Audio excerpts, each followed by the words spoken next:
himself. This is something fascinating to me. Jesus does an incredible miracle. He feeds all these people, and then he runs away.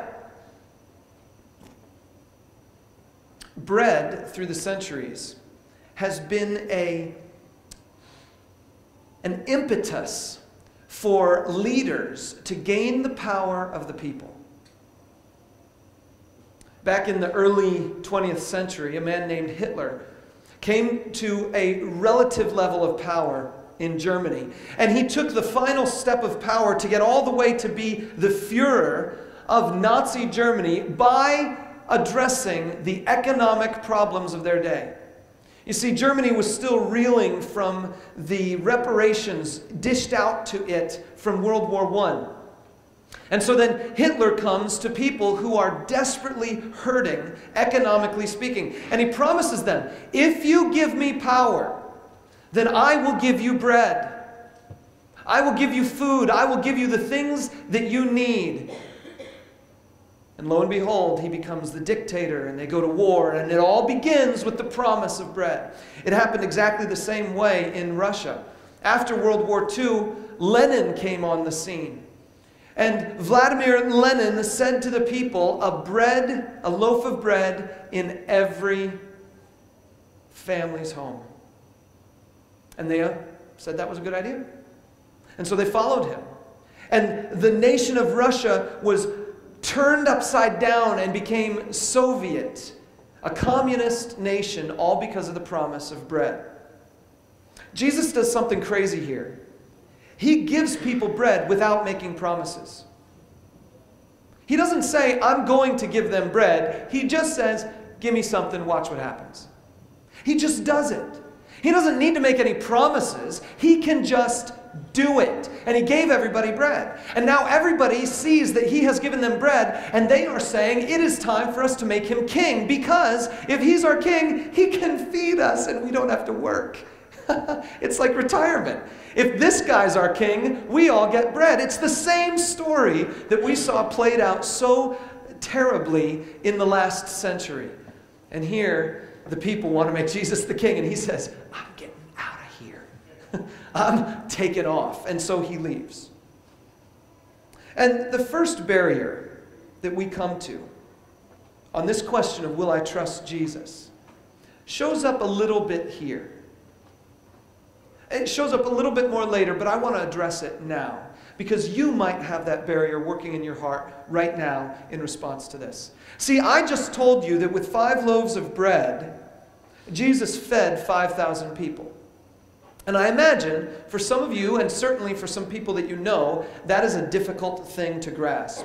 And the first line of defense when it comes to us trusting Jesus is the level of our mind, our intellect. And so the first trust barrier is intellectual. I want you to go ahead and write that down, and I'm going to try to address right now the intellectual problems people have with Jesus. I'm not going to spend a whole lot of time on this, but when I'm done with this, then I will take the questions, we'll do a little question and answer, and then I'll go through the final 2 barriers to trust by looking at the rest of this passage.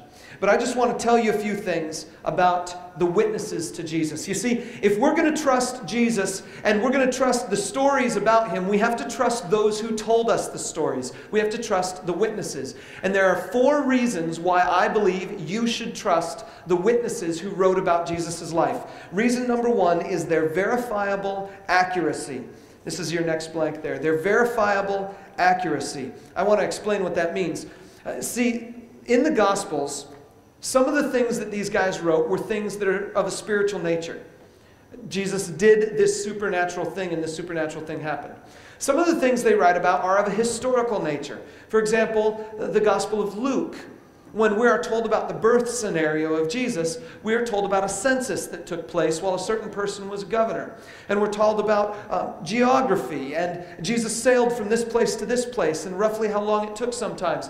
And so in the Bible, especially in the witnesses to Jesus, these first 4 books called the Gospels, Matthew, Mark, Luke, and John, we get some historical facts.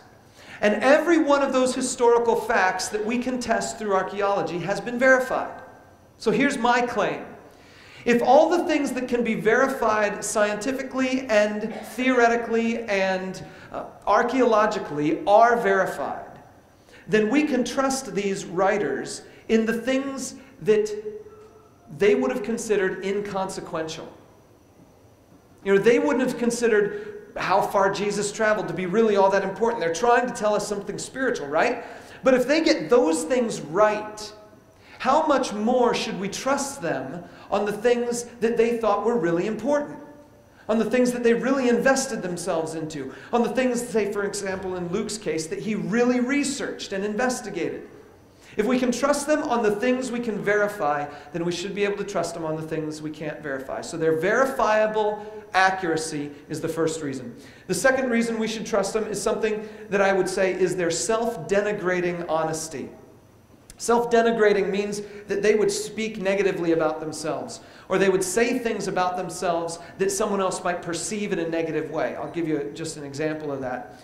In the Gospels, we are told that Peter is a hothead, and he makes some pretty big mistakes at some points. At one point, he says, Jesus, let me walk to you on the water, and Jesus is out there on the water, and Peter goes out on the water, and then Peter loses his faith and begins to sink. Well, if Peter was going to be the number one dude for the church, and if Peter was one of the guys whose eyewitness account informed the Gospels, doesn't it make sense that you would want to build him up as a really trustworthy person? Well, yeah, it does make sense. But what they do is they say, no, Peter sank into the water.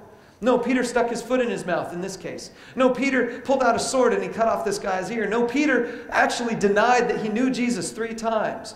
And so in the Gospels, we find the stories that are so open and so honest, we even hear the bad stuff. We even hear the things that would work against them. Just real quick example of that. If a judge is standing before 2 witnesses, and witness A says, I saw this particular thing happen, and witness B says, no, I saw something different happen. And then the judge says to witness A, why should I believe you? Witness A says, well, you should believe me because I have never told a lie in my life. I am completely committed to honesty, and I am fully convinced in this moment I'm telling you the truth, and I never, ever lie, nor would I lie, and I never have lied.